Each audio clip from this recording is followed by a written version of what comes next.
Muli, mapagpalang araw po sa bawat sa sa atin. Let us go straight to the message.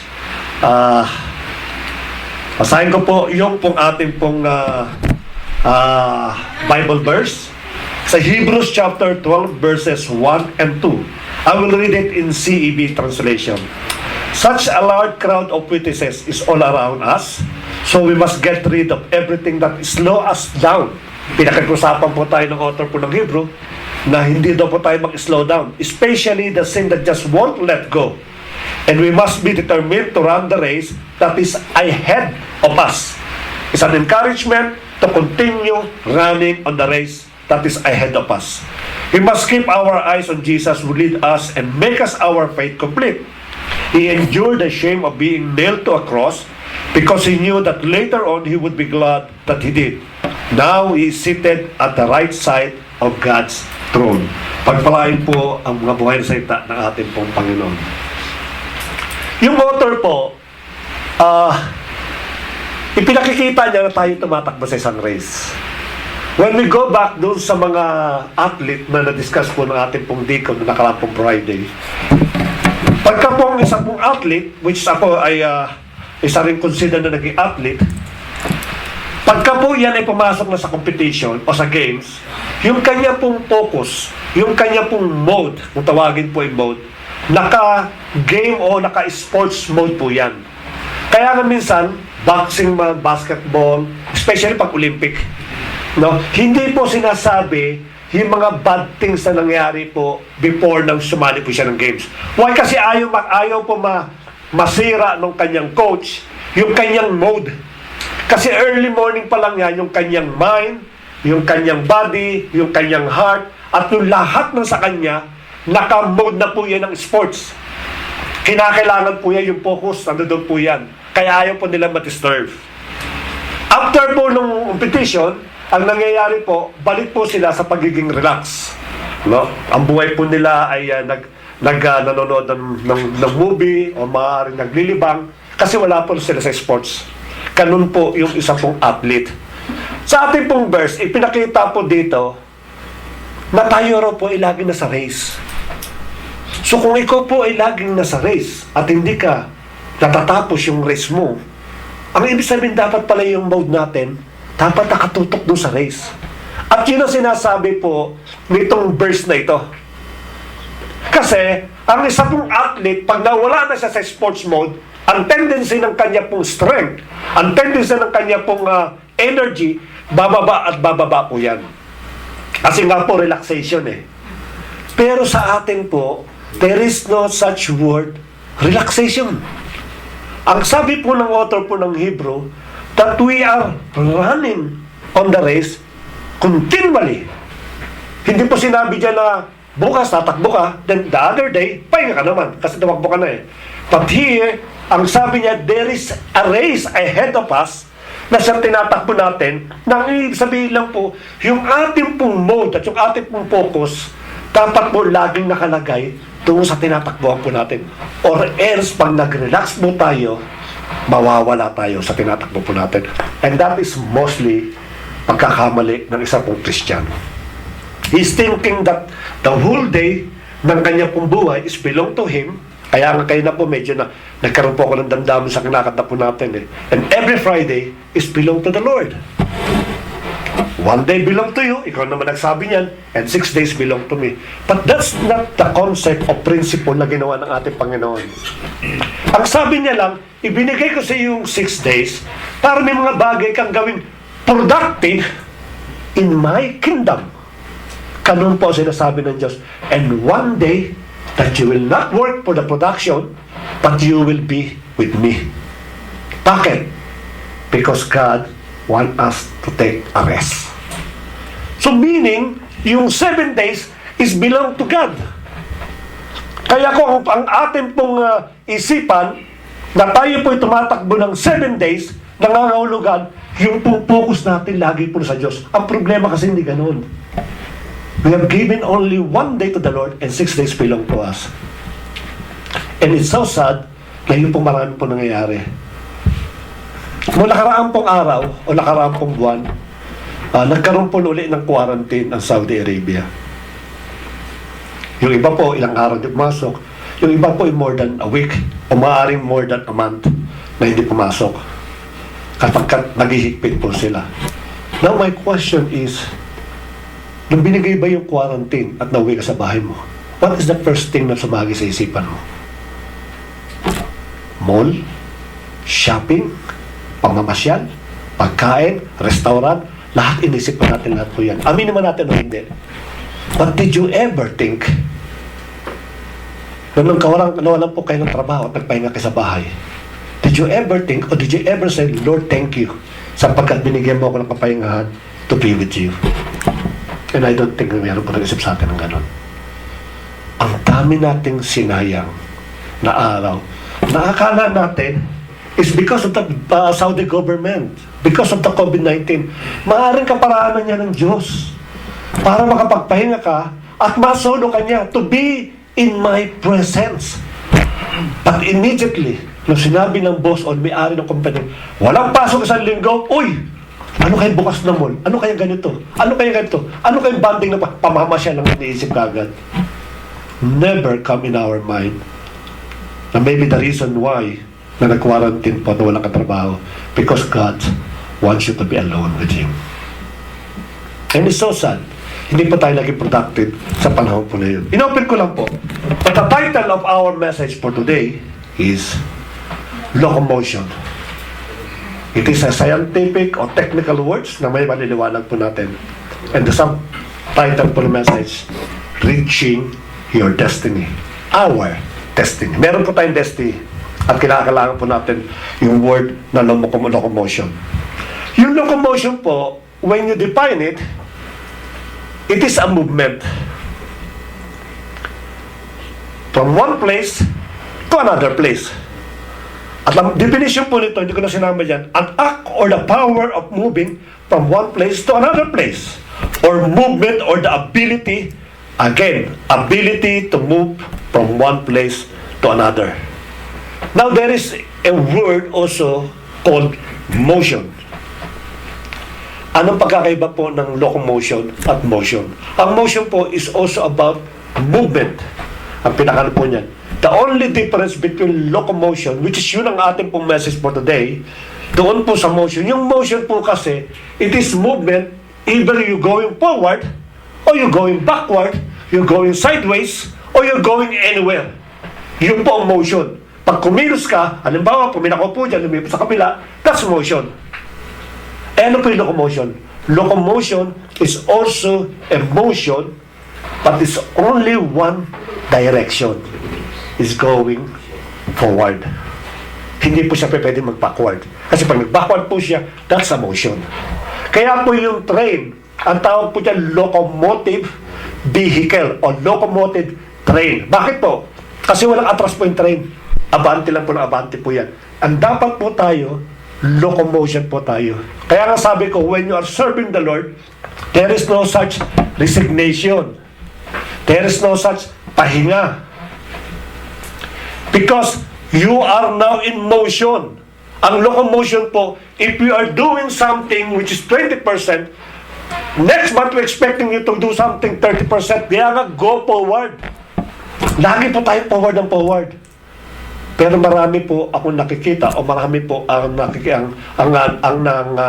na-witness po natin na hindi po ganun ang nangyayari. So let us go with the motion. Ang ibig sabihin lang po niyan,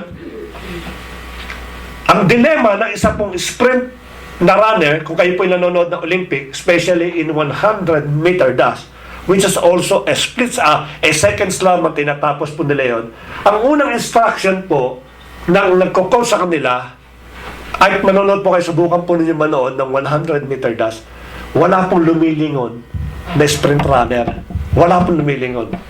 Bakit? Ang sabi po nila, based sa kanila pong computation, pag lumingon daw po yung runner at tinitingnan niya yung kanyang kasunod, then you lost already a second. Eh, napakalaga po ng segundo sa isa pong sprint runner. Kaya pag tumatakbo po yan, hindi niya tinitingnan kung sino sa likod po niya. Because yung sprint runner po is around 10 to 11, 12 seconds lang tinatakbo yung 100 meter. So if you lose 1 second, napakalaga pa sa kanila po yan. Kaya never look back. Or else, ang mangyayari sa atin katulad tayo ng runner. Katulad po ng locomotion. Ang locomotion po, never look back. It's always looking forward. Kaya pala sinabi ng Bible, look unto Jesus, the author and finisher of our faith. Ang ibig sabihin po ng look unto Jesus is not just only seeing Him on heaven, it's not just seeing Him na sa pamamagitan ng ganito ginagawa natin, but to focus our life to God in order na hindi po tayo lumingon sa likod o in our sideways para po yung takbo po natin dire-diretso. Then there is a problem na gusto kong pag-usapan po natin. 2 common reasons kung bakit po tayo nag-fail. Including me. 2 common reasons kung bakit po hindi makarating sa finish line ng isang Kristiyano. As I said earlier, that we are running on a race continuously. No, kinakailangan po, ma-avoid po natin ito in order matapos natin yung finish line natin. Alam mo sa Lord, hindi pa paunahan. When you read the Bible, He never mentioned na kung sino po ang first, siya ang aking gagantipalaan. No. Kung sino po ang makatapos sa finish line, yun ang sasabihin kong, welcome, my faithful and humble servant. Yun lagi sinasabi po niya. Kaya sa ating pong race, sumatakbo pa tayo, hindi po tayo nagpapayabangan. Hindi po tayo nag-uunahan. Hindi po tayo nagbabasa na, sandali ka lang, maunahan ko sila. Katulad po sa mga darating na Friday. No? Na yung pong nag-uunahan tayo sa pag-memorize ng ating doctoral statement. Maganda po yan. But never put in your mind na mauuna ako para akong pinaka-nauna talaga sa ano. No. Put it in your mind and also in your heart. Yun ang mahalaga po dyan. Kaya po tayo tumatakbo. Ngayon, there are 2 common reasons kung bakit po tayo nagpe-fail. Ano po yun? Tingnan po yung ating pong yung ating pong old life. That's the first thing that will hold us to go ahead and to go forward. Yung ating pong lumang buhay. Ano po yung lumang buhay po natin? Tingnan natin yung photo na ito. No? Etong taong ito, na instead going forward, lingon ng lingon sa likod po niya. Maaari meron siyang hinahanap. Hindi siya makapag-concentrate sa kanya pong harapan, yung kanya pong goal, kasi bakit? May sumisipol. May kumakalapit ito sa likod niya. Ay dahil curious po ito, at maaaring naranasan niya, lingon po ito ng lingon. Katulad ng sprint runner, pag lingon ka ng lingon, definitely, hindi ka makakarating ng maayos sa patutunguhan po ninyo. Ano ba madalas na nililingon po ng tao? Ano ba yung madalas nililingon ng isang Kristiyano? Na siya pong nagpapabagal o minsan siya pong nagiging dahilan para tayo bumaksak. Unang-una po, worldly things. Ayaw niya mapitawan yung worldly things eh. At ano pa yung mga worldly things na yan? Iniisip niya lagi yung kanyang as soon as you open your eyes sa umaga, na supposed to be, you should be thankful, immediately social media kagad ang hinahanap natin. Bakit kuya pagka nagme-message lagi social media? Because this is the trend. Ito yung maagaw ng ating pong mga bagay para makapagpasalamat ka sa ating pong Panginoon. You open your eyes, mapalad ka sapagkat marami pong mga tao ngayon ang hindi na nagigising, namamatay na lang at nalulos yung kanilang opportunity. So yung worldly things, ano yung mga worldly things? Yung mahilig po mga online game.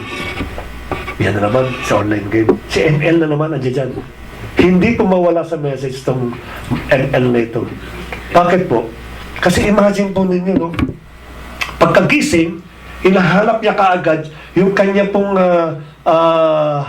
yung kanyang puntos. No, pagka nag-online kasi yan yung puntos na yung pinapalakas mo yung karakter mo. Kaya pag pinapalakas yung karakter mo, in order to defeat yung iyong pong nakakalaban online, hinahabol mo nang hinahabol yung karakter mo. Bakit ko po alam? Kasi po, victim po ako dyan. Naglaro po ako ng online game. Naabot po ako ng 3 hanggang 4 o'clock ng umaga. Bakit? Tapos na to, isang beses na lang ito. Ay, nag-increase yung aking abuli ko ito. Ito na lang, isang na lang ito. Nakita mo yung oras hanggang 4 o'clock. Until such time na naging addicted ka na. Yan na kagad ang ginanap mo. Pag-upo mo, galing sa trabaho, pagpasok mo, galing sa sakyan, pag-upo sa trabaho, sisimula ka na, online na yan kagad. Pagka break time, instead na kumain, nag-online po kaagad. Bakit? Kasi hinahabol po nila, especially mga online game ngayon. Mag-iingat po tayo. It is very addictive games. Hindi ko pa sinabing tigilan po ninyo. O hindi ko sinabi sa inyo na lawag na kayong maglibang. But the question is, baka hindi nyo makontrol. Katulad na nangyari sa akin. It's good that one time, nagising na lang ako because of God na sandali, addicted na pala ako sa online games na ito. Ito yung mga material things. Ano pa yung mga material things na hindi natin maiwan? Yung overtime natin. Yung extra job natin. Wala pong masama sa extra job, sa mga extra work. Ako po nagsa-sideline po ako. But I make sure na hindi po ito makakasagabal sa akin paglilingkod sa ating Panginoon. Ang iba po, Friday na, ginagawa pang trabaho. Hindi naman mandatory. Palibasa may nahabol, bakit? May bagong gadget eh. May kakilala po kung ganyan. Kaya siya nag-overtime. Ang thinking na para supportan yung pamilya po niya. Hindi po. Para bumili ng bagong cellphone. Pinapatay niya yung kanyang katawan, pinupuyat niya yung ganyang katawan, hindi niya pinagpapahinga, ang purpose lang, pakabili na panibagong cellphone. That's a material thing. Yan ang hindi natin maiwan. Yan yung kumakalabit sa atin once we decided to follow the Lord Jesus Christ. Kinakatok po lagi po yan. Hindi rin po yan. Yung pong mga expensive at mga excessive buying. No? Kami po yung biktima po dyan pagka-save. Pagpagtandang po ang dami. Pero pagdating sa bahay, iisipin mo, sa itong binili mo? Diba? Bisa makikita mo, 2 taon na, makikita mo, may tagpa. Ay, nalimutan ko pala, meron pala akong bagong damit dito, 2 taon. Kasadami ng binibili. That's excessive. Meron ka lang maganda speaker, bili ka pa ng biling speaker. That's also excessive. God is teaching us to handle yung ating pong resources na hindi ka mahuli sa worldly things na ito. Diba? Ang dami po niyan. Kung iisa-isahin po natin, marami po yan. Na siya pong patuloy na kumakatok sa bawat isa po sa atin. Those material things, it is nothing. Ang akala po lang po natin ay nakakabuti, nakakapagbigay ng kaligayahan sa atin. I always said, sa ating po mga message, at maaari na mabanggit po ng ibang leader, tayo po nilikha po ng Diyos, hindi po bilang material person. Hindi po physical person. We are created by God in a spiritual manner. A spiritual being. Yung pong pagkaka-create sa atin. Why? Because God knows that the spiritual things, it is far better than material things. Kaya lang po, nadaya tayo ng ating kaaway. Nakakala natin ang buhay natin is material things. Kaya ang daming tao ngayon ang naghahabol sa oras. Lagi ko sinasabi po, naghahabol sa oras upang kumita ng malaki o magkaroon lamang ng mga gandang bagay sa buhay niya. Mga kapatid, hindi po kayo mananalo sa oras. Magwi-wear at magtitear po yung ating pong body, but yung oras continuous na tatakbo po yan. Hindi nyo kaya silang abutan. Para yung mga umiinom po ng San Miguel Beer, ubusin namin to San Miguel Beer. Mauubos na ang buhay mo, pero kayo inom mo lang alak, hindi mo kayang talunin yan. There are things na dapat nating maisip na maging wise po tayo. Sa oras, hindi mo siya tatalunin, but use it wisely. Yun ang pinakano. Yung mga bagay na pinagkakano po sa ating po ng Panginoon, maganda yan. But use it for His own glory. Ang problema kasi, siya po nagiging sagabal sa bawat isa po sa atin. Ano ba po? Fleshly desire. When you read the Bible, napakarami po ng flesh. But I'll give only 3 things, then I will expound it. Sapagkat ito po yung nakikita kong medyo existing.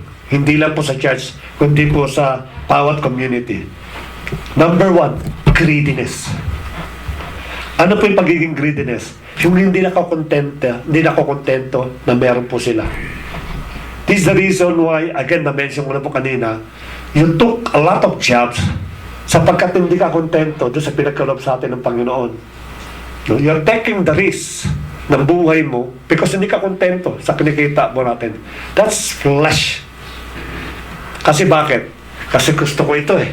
Gusto ko mangyayari sa buhay ko ito eh. Ito yung mga bagay na ito na even na nako-compromise yung ating pong relation sa ating Panginoon, you don't care. greedy. Ano mas Tagalog pong greedy? Sakim. May mas malalim pa ho dyan eh. Yun, ganit, kahaman. No? Kaya sa kagahaman po niya, yung pong asawa ng kanyang kapitbahay, may asawa na, 3 na asawa, kumukuha pa rin panibagong asawa. That's fleshly desire. Hindi ako makontento eh. Bakit? Yung asawa ko napaka-dry. Nung tinanong eh, bakit? Ano mo? Yung 3 asawa mo na, puro dry yun. Diba? That's fleshly desire. Hindi natin maiwan po yan. No? Even sa ating pong mga mag-aasawa, pagka meron pong kumakatak ng opportunity, even sa mga chat, may lumalabas dyan, may mga lost na. Ako po meron po nangyari sa akin na one time, alam ni Mrs. po yan, sinabi ko, sapagkat hindi po ako naglilihim. Kasi the moment na nilihim mo yung chatting po ninyo ng mga dating naging ano mo, then there's something wrong kang agenda. So nagpapa po, kilala niyo po ba ako? Sabi sa akin ganun. Kaya tinitinitang, mahalala ko, sabi ko, sino kaya ito? Then tinanong ko sino po. Tinalaman ko, yung po pala dating taga Binondo, na somehow, hindi naman kami nagkaroon ng relationship, pero somehow, meron po siyang ini-imply na something. So we started chatting. Ang purpose ko po kaya ang chat is to invite or to evangelize that person. That's the first thing na dapat mapasa isip natin. Hindi yung taken for granted. Uy, may crush pa siguro sa akin ito. Maganda ito, papaguhin ko ng Pilipinas na iwas si Mrs. Meron akong extra dito. Ganun po lumalabas. Immediately po, in-start ko po siyang chat, kamustahan, then I'm trying to insert yung pong word of God na hinto po yun. Then after that, sinabi ko kay Mrs. Because meron po siyang pinapawating na, alam mo ba itong kantang ito? Yung kay Martin Rivera, bla bla. Nung binasa ko kasi wala ko alam eh. Binasa ko kay Martin Rivera, para ang dating is, kung pwede pa tayong dalawa, parang ganun. Aba, sabi ko, sandali lang, iba ito. Iba ito. So dapat po maingat po tayo sa ganun pong bagay. That's a fleshly desire. Sumisipa po yan. Hindi po yan every year. Nasabihin mo, ay, once a year, ito na naman si flesh. Hindi po. Every seconds of your life, maaaring sumipa po yan. Dapat maingat po tayo po dyan. Madalas po dito tayo nabipitan sa mga fleshly desire po na ito. Never compromise the Word of God. Kasi pag yan po ang sumipa at nagtosko tayo, definitely magkakaroon po yan ng malaking ugat sa bawat sa po sa atin. And it will damage our family.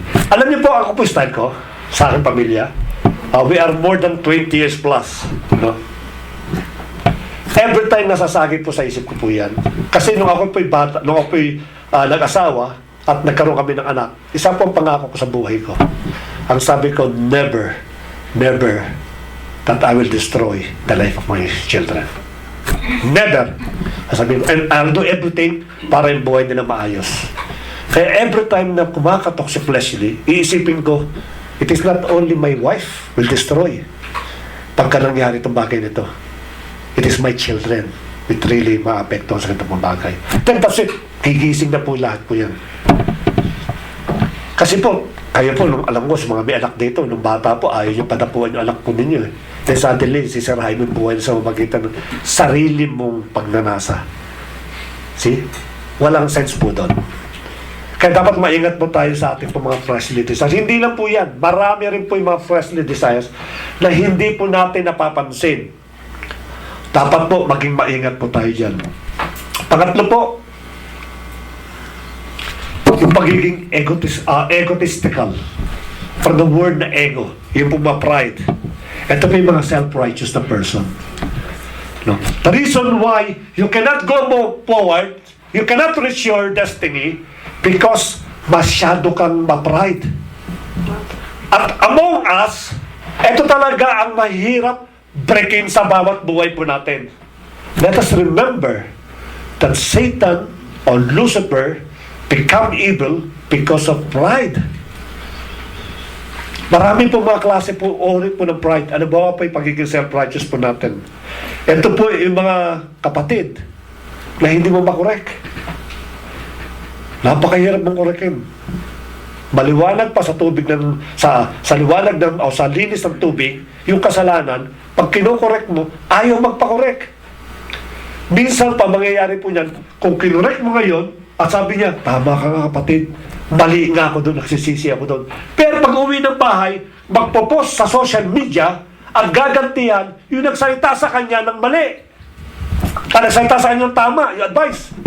Anong purpose po? Tinira mo kanina. Eto ka ngayon sa social media. Diba? Salita ka ng salita. Samantala ikaw, may puwing ka rin. Yabang magsalita. Pero nung pinagsasabihin mo, opo, tama po, tama po. Pero pag-uwi ng bahay, kinamit na rin si social media para gantihan yung nag-advise sa kanya. And it's so sad, yung lang mga nag-advise sa kanya, nakita sa social media, ako tinitira mo ha, titirahin din kita. Burst. Pagpo-post ng burst, laban sa tao na yon at mababasa, pag ano ka na, talagang din panibagong burst. Nagbabatuhan sila ng burst. Kinagamit yung salita ng ating Panginoon for what purpose? Walang kapararakan. Kasi bakit? Kasi ma-ego ma-pride. Hindi mo siya mapagsabihan. Lahat po tayo na may karapatang magsalita. Lahat po tayo may karapatang mag-correct as long as tama po yung kukorekin po natin. Let us destroy our pride. Hindi po yan mawawala unless nagagawa po kayo yung pinaka-first step po. Ano pa po? Ang siya pong yung pagiging sensitive naman. Yung isa hindi na pagkasabihan, yung isa naman sensitive. Napagsabihan mo ng konting-konti, hindi mo na makikita ng 3 taon niya sa iglesia. Magkapit kwarto kayo, paglabas mo nandyan lang yan, baba, lalabas na siya, no? Napakinggan niya lalabas yung pinto, sasarado niya kagad yan. Kasi napakanana. Napagsabihan mo lang ng konti, 3 taon ka nang hindi kinikibo. No? Ni high or ho, wala kang madinig sa taong ito. Bakit? Kasi natapik mo yung kanya pong nana. Napaka-sensitive. Kaya ikaw ngayon, hirap na hirap ka ngayon, makisama doon sa tao, kasi nga konting salita mo lang, umuwi na kaagad ng kanila. At may nasabi ba ako? Ano nangyari na naman? Kaya wala kang masabi.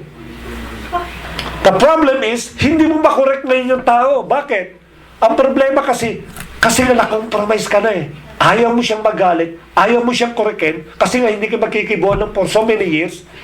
Ang gagawin mo ngayon is makikipagbulahan ka na. Para lang hindi mo siya... Ako may kakilala po, mabundela po yung ating pastor, napaka-straight. Ako gusto kong ganung karakter eh, pero hindi ko po magawa. Napaka-straightforward po magsalita. At napakaganda po nun. Kasi po, marami tayong matutunan eh. Pero ang problema sa iba eh, they take at negative things. No? Hindi makikita yan. Kumain na po tayo. Hindi, andyan si pastor. Nagsalita na naman yan ng masakit. Kano lang sabihin po niya, kaya ka pastor, mga kapatid. Ang pastor po lang ang ngaral po yun. Parang tatay po yan. Kaya kung pinangaralan ka, at nakita mo na mali ka, at dapat hindi po pagiging sensitive, oversensitive, ang maging response po natin. Napakahirap po. Kayo kaya maging pastor, para malaman ninyo. Kung paano magsalita. Kasi binabalance po yan eh. Kaya napakahirap po. Siyempre may problema pa sa family din niya, may problema pa sa ano. Kaya ganun po nangyari. Let me, ilagdag ko lang po doon sa fleshly desire. Yung pagiging slothful. Nalimutan ko ilagdag po doon sa fleshly desire. Ano mas Tagalog ng slothful? Tamad. Lagi ko napapakinggan, ewan ko kanina po, sa ating pastor po yata, pag tamad huwag kang kumain, tamad ka nga eh, at ka pakakainin. Kaya mamaya pagkatamad po, huwag natin pakainin. It's about time to discipline. No, napakatamad. Ang ibig sabihin po ng tamad is, nakita mo na lahat na nagkakaroon ng responsibility, samantalang ikaw doon ka sa sulok, pa-ML ka lang, paano-ano ka lang ng chat ka lang. Samantalang iba nagtatrabaho na po. Alam niyo po yung excessive sleep, tamad din po yan. Yung sobrang tulog. Kaya po yung doon sabi nga daw po, dapat matulog tayo na Alam niyo, in the other side, pagka sobra tulog, isa sign lang slothful na siya. At ang pagkakalam ko po, in the other religion, this is part of the 7 deadly sins. Na sinasabi nilang, bagamat, for me, every sin is deadly. Wala pong, kaya lang po, doon sa isang religion sabi nila, ang isa raw sa mga deadly sin, o 7 deadly sin, yung pagiging tamad is slothful. Ayaw din ng Lord sa tamad. Ang Lord nagtatrabaho. Si Paul nga nagtatrabaho yan eh. Nag-evangelist na nagtatrabaho. Ayaw ng parang Panginoon tamad. Kaya po kung napapansin po ninyo na medyo hindi kayo masyado nagkikilos, pagkasin po niyo yung fats niyo. Marami na kayong fats sigurado yan. Kasi hindi po nabe-burn eh. So kinakailangan po natin po yun. And lastly po doon sa egotistical division. Tatlo lang bilanggit ko, greediness, slothfulness, at hindi po, yung pong tama po, division. Kasama po yan sa ano. Alam niyo po ba na yan ang ayaw ng ating pong Panginoon? To divide the church. Sapagkat definitely, hindi mo sasabihin sa kanyang, hindi, may reason naman ako, kaya kami nag-divide, kaya kami nag-split eh. No. Ayaw ng Lord po yan. At ang nagiging cause po ng division na ito, yung pong ano, gossiping. Yung bang nag-insinuate ka na, totoo nga ba na si Pastor Eric ay kanya na mga dyan eh. Yung isa naman walang kamalay-malay, palibasa ay talaga inosente. Parang napansin ko nga kay Kuya Eric yun. Nagkaroon ngayon ng malay. Diba? So nakita niya nagkaroon ng malay, pero palibasa, hesitant pa rin yung inosente, mananahimik yan. Ang pangalawang beses ngayon yan, hindi mo pala yung totoo nga ba. Pagtapos mo niyan, napansin mo ba si Pastor Eric? Hanggang sa lumaki, nga napansin ko. And every time na magsasalita yung ating head pastor, tama, salbahe itong pastor nito. Bakit? Kasi yung insinuate, chinismis mo. Then you're creating something at nag-create ka ng grupo, then sa time division will come. Kaya po dapat mahalaga yung respeto natin sa leadership. Lagi ko pong inuulit, no? Uulitin ko sa inyo. Kahit ang leaders po ninyo, malaswa, magaspang ang ugali, you have to respect them. Paano mo nung sinabi po yun? Ganun ang ginawa ni David kay King Saul. Yung pong si King Saul, hindi lang po malaswa at hindi lang po magaspang ang ugali. He wants to kill David. Gusto niya patay si David. Kalit magalit sa kay David. Pero nagkaroon ng pagkakataon si David para patayin si King Saul. At ang sabi ng kanyang mga alagad, patayin mo na yan, salbahin ang hari na yan eh. Anong sabi ni David? Napakaganda. That's not my anointing. Huwag mong hihipuin at gagalawin yung pinili ng Diyos. Bagamat during that time, si David po is inanoint na ni King Samuel and ni Prophet Samuel to become the next king. Pero hindi sinabing, pwede na yan, anointed na ako eh. Kinalang po niya. So, any leaders na alam ninyong magaspang ugali, you have to respect them. Bakit po?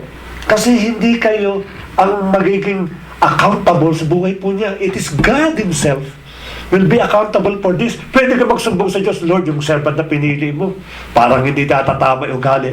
Let God deal that leaders. Hindi po kayo. We have to be respect. Kailangan natin mag-respect sa bawat leaders po. And even individual. Napakalaga po yung respeto. Kaya nga po yung division lumalaki po sa ganyan eh. Because yung mga bagay na dapat ay hindi na chinichismis ba? Alam niyo po, maganda po yung ugali ng misis ko na gusto pong i-share ko sa inyo. When it comes to the family, never give even a small detail ng problema ng pamilya nyo. Never. Because that's already chismis. Family problem is within the family. Pwede kayo magiging ng advice. Tama po yun. Kasi po, may problema kami, pastor, sa mga asawa. Pwede yun. Pero kung habang nagkukwento kayo, yung anak ko nga eh. Kaya yung anak ko, masyadong ganyan. That's already chismis. And you're not destroying the character of your children. Sino sinisira mo? Sarili mo sinisira mo. Ikaw magulang eh. And even vice versa, yun namang anak, sisiraan mo yung magulang mo, sinisira mo din yung sarili mo. Because you are part of the family. Never po.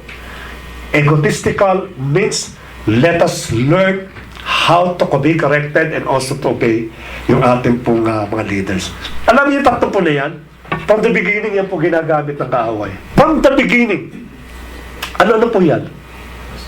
Lust of the eye, lust of the flesh, and the pride of life. Same thing din po ginamit po kay Adam. Same thing din po ginamit kay David. Same thing po ginamit kay Moses and all of these people. Let me tell you one story. Assuming po na pumapasok kayo sa bahay ninyo, no? Pumapasok kayo sa bahay ninyo at meron po sa pinto nyo may nakaumbok na semento. So pagpasok po ninyo, tumama yung inyong pong taliri sa pinakadulo at talaga na po napakalakas na nasaktan kayo ng todo. Ay, normally visit naman tong patong ito, matakaharang dito eh. Sakit-sakit ng ano eh. Okay, nasaktan ka. Pangalawang araw, muli ka na namang natisod. Nalimutan mo kasi, tumama na naman yung ilalaki mo. Sa ang sakit na naman. Diba? Lagi kang magsisisi. This time, hindi ka na makakapangatlo sa akin. Kasi dala ka na eh. Diba? Natuto ka na. Ngayon, kung nangyari ulit sa iyo pangatlong beses, pang-apat na beses, pang-limang beses, pang-anim, hanggang 10, hanggang sunod-sunod, anong tawag sa tao na yun? Sorry to say, that is the right word. Tanga. Right? Kasi nakikita mo na eh. Hindi mo pwede umalis yung bato. Kailangan ikaw iiwas. Kaya pag nangyayari po sa yan, ang tawag po nila po doon, yung word na ginagamit po nila, tanga. Ngayon, this pride of life, this lust of the flesh, and this lust of the eye, kinagamit anong araw ni Satanas yan. Hanggang ngayon, tuwa-tuwa sa iyo, effective pa rin yung ginagamit ko sa iyo. Anong tawag sa atin? Same thing din po ginagamit. At paulit-ulit po tayong bumabaksak because of this. Why? Because we keep on looking back yung ating old life. Ayaw natin matanggal yung tatlo na yan sapagkat nananagana yung ating papangangatawan. Then there is a reason, there is a way in order na makatakas po dyan. Ano po yun? Let us all cut it off. Paano po yun? Let me read this verse. Colossians chapter 3 verses 1 and 2. Therefore, if you have been hindi po mabasa. Pasensya rin po kayo. Babasahin ko po sa akin pong verse. Babasahin ko dito. Sorry po. Puti. Therefore, if you have been raised with the Messiah, keep focusing the things that are yan, nabasa po ninyo. Keep your minds the things that are above, not on the things on the earth. Ang sabi po, in order to cut this tree, which is the lust of the flesh, and the lust of the eye, and the pride of life, kinakailangan daw po, nakapokus tayo on things on earth. Bakit po? Katulad po ng isa pong runner, pagka ang runner po, naka-occupy yung kanyang isipan doon sa kanyang tinatakbuhan, there is no way at all, na mayroon pong papasok sa isipan po niya. Why? Because he's focusing doon sa kanyang pong goal to reach the finish line. At kung ang bawat sa po sa atin nakapokus po doon sa things on above, on earth, on heaven, then there is no way yung po mga things on earth na papasok po sa atin. Eh, ang problema, ini-entertain natin. Bakit? Nag-i-enjoy kami. The reason why the Lord Jesus Christ said that you focus to me, sapagkat yung nasa harapan po natin is far, far, far better doon sa likod na iiwan po natin. Kaya ang sabi niya, looking unto me. Why? Because kung makikita mo lang yung nasa harapan po ninyo, hindi mo nalilingunin yung nasa likodan po natin. Ang problema, ayaw mo tumingin. You keep on looking back doon sa old life po natin. Hindi po natin maiwan. Yan ang problema in order, para hindi po natin matapos yung race po natin. You don't want to lose your old life. The Bible declares that you are a new creation. That you are new. And when you read the Word of God, napakadami pong promise po niyan. If you just turn around from the earth, ang dami kong pangako para sa iyo. Pati so sad, ang tao kasi is after po the tangible things. Hindi ko pa nakikita yan eh. Samantalang, eto, yung gadget, yung mga magagandang bagay, nahahawakan ko. Yung sweldo every month, hahawakan po natin. Kaya hindi po natin maiwan po yan. Let us always focus on things on heaven. And in order to do that, kinakailangan po na yung sarili po natin ma-involve sa ganitong klase pong mga gawain. That's the only thing to occupy yung ating pong isipan. Minsan po nabanggit ko ganito. At uulitin ko dito. Right now, we are listening to the Word of God. Sino sa atin dito nag-iisip na magnakaw? O sino sa atin dito nag-iisip na mag-desire ng fleshly? Why? O sino? Why? Bakit? Kasi yung mind mo naka-occupy doon sa sinasabi ko. See? Pero ang problema, pag dumating ka na sa punto na nagsasolo ka sa kwarto mo, hawak mo yung cellphone mo, at meron kang kachat, napakadali po niyan ng temptation. Kaya nga natin sa always be busy, avail yourself sa ating pong Panginoon. Yun lang po ang amin pong panawagan dito sa All Life na ito. Pangalawa po, dalawa lang po yan. All self. Yung isa po, all life. Yung isa po is all self. Ano yung sabihin po niyan? Yan. Isa pong dumalakad o tumatakbo, na hatak-hatak mo, yung ball of chain is still ball of chain. Ano pong ibig sabihin po niyan?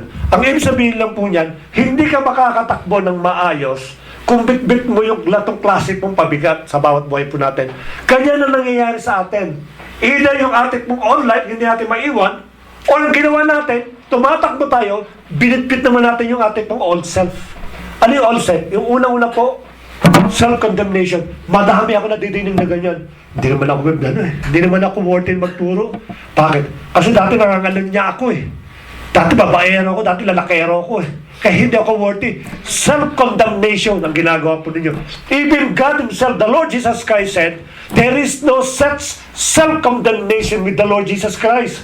Hindi ka kinundem ng ating Panginoon, but we continue condemning yourself. Kasi wala akong pinag-aralan eh. Sila mataas ang pinag-aralan nila eh. See, look at all this kind of foolishness. Bit mo yung chain. Ang problema pa ito, masaklap eh. Nung tumanggap ka sa ating Panginoon sa Kristo, lahat pinalaya ka. But I don't know why you keep in bringing your own life or own self with you. Malaya ka na eh. Sabi nga ng Lord, there is no record eh. Blemish and blemish. Wala kang record.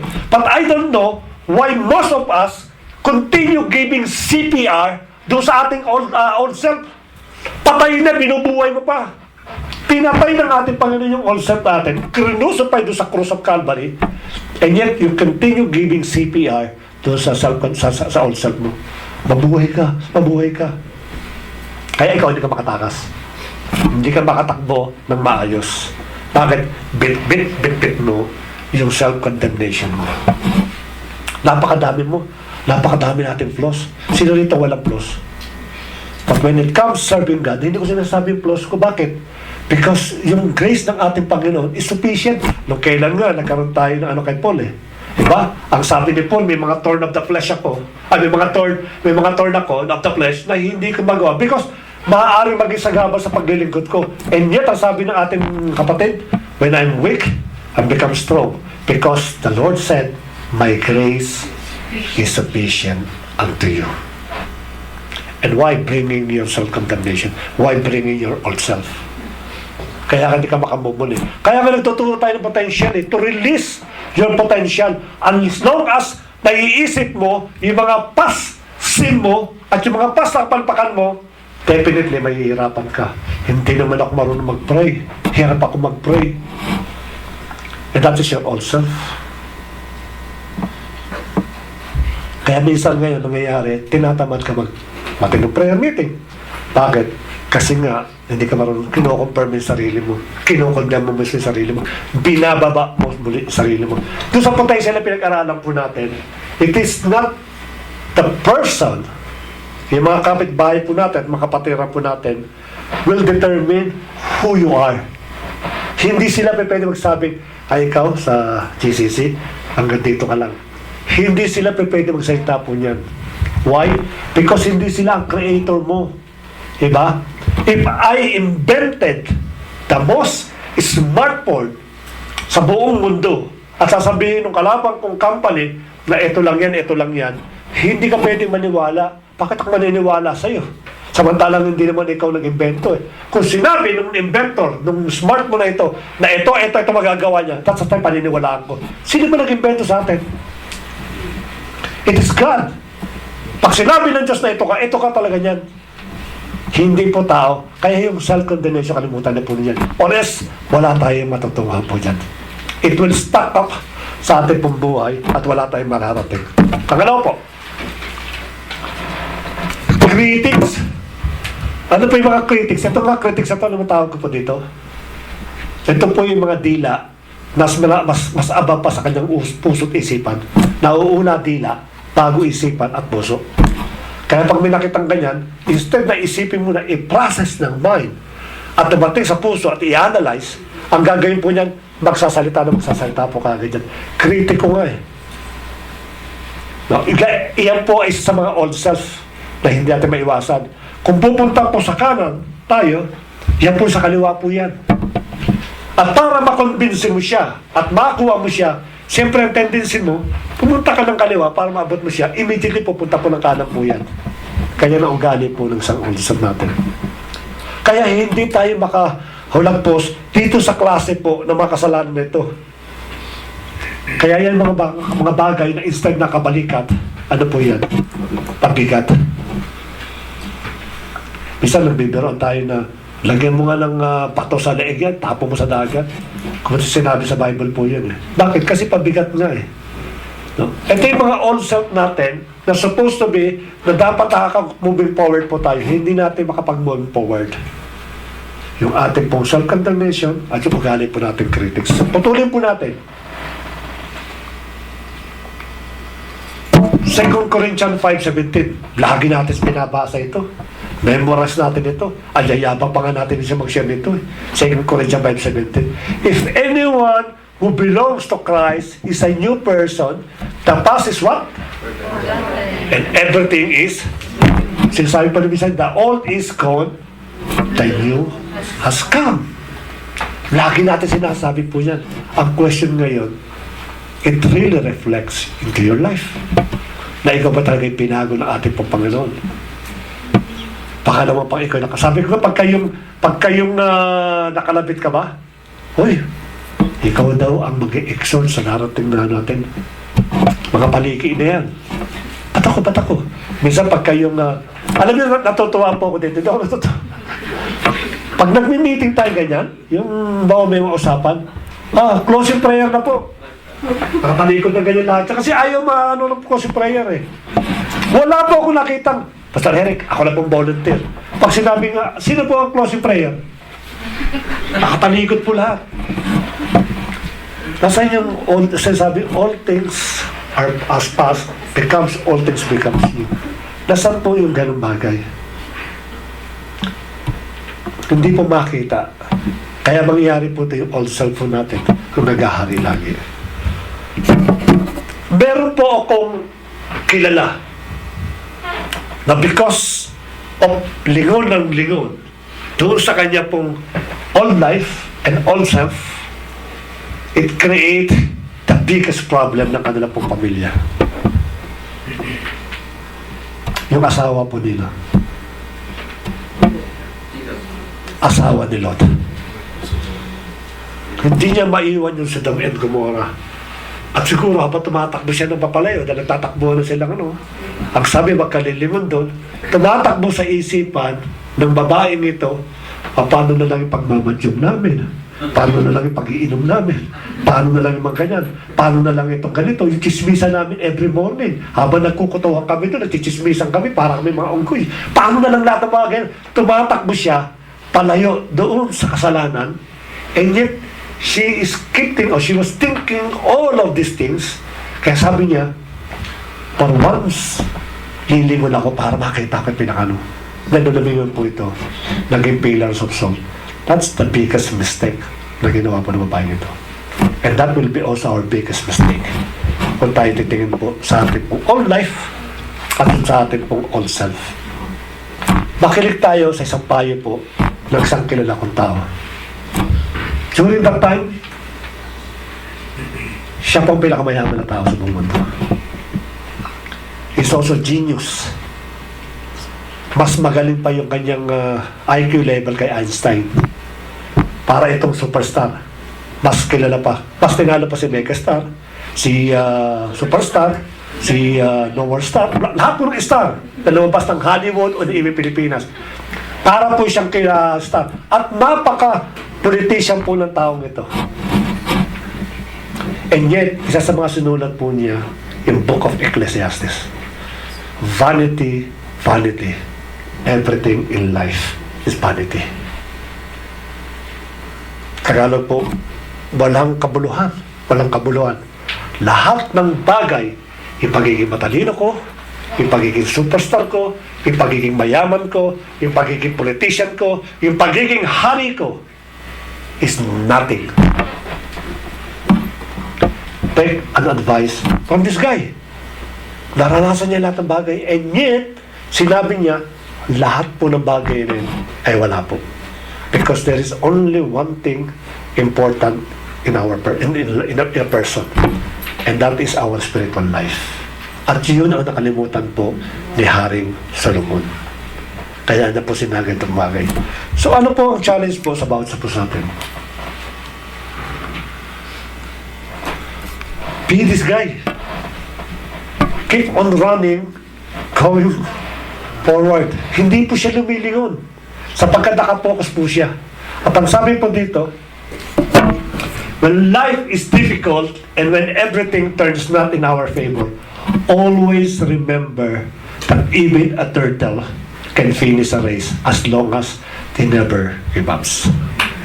As long as we are focusing on our Lord Jesus Christ. Never give up. Maaaring matalisod ka. Normal po yan mga kapatid. Hindi lang po kayong natatalisod. Even the leaders, even the greatest preacher in the world, ito natatalikod po yan. But let us remember, never give up. Always looking forward, always looking unto Jesus, the author and finisher of our faith. Let us pray. Lord, salamat po Panginoon. At alam po namin na marami kaming naging stopover sa buhay po namin. We will not deny it, Panginoon. Sapagkat the more that we deny, na natatalisod kami, tumatalikod kami sa iyo, the more na hindi kami makakabangon. This is the reason why we come to you today and we listen to these words, O Lord God. Kami mo makatotohanan sa bawat buhay po namin ito. Not because napakinggan po namin, but because ito po talaga yung tawag mo sa amin. To run the race and to finish the race, O Lord God. At nakita po namin kung ano po yung dahilan kung bakit po natatagalan kami sa pag-abot ng aming pong goal. Yung aming pong old life at yung aming pong old self, O Lord God. Tulungan mo kami, Panginoon, na ma-overcome ito. We know that we have the power. We know that we have the Holy Spirit that can break the shame ng aming pong buhay. But sometimes ito pong katotohanan ito, Panginoon, hindi po nagiging realidad sa bawat buhay po namin. It comes only in our mind. But this time around, O Lord, because you have given us the power to trample our enemy, bayaan mo in every day of our life, magamit po namin ito upang sa ganung Panginoon, hindi kami mawala sa focus na tinatakbuhan po namin, but rather, O Lord, makita mo kami, Panginoon, at the end of the finish line, O Lord God. Hindi napakasarap, Panginoon, na mapakinggan, Father God, yung mga words na welcome, my faithful and humble servant, you finished the race. Salamat, Panginoon, at naniniwala kami, Lord, hindi pa tapos po yan. Sa mga darating pong panahon, muli kami, Panginoon, na susubukin ng bawat buhay po namin. But this time, we know already how to concentrate and to focus going forward, Lord God. Salamat, Panginoon, sa lahat po ng bagay na ito. Tuloy mo pagpalain ng bawat kapatiran at bayaan mo, Lord, na maghari ka sa bawat puso po namin. To you, we bring back the glory, the praise, and adoration. In Jesus' mighty name. Amen.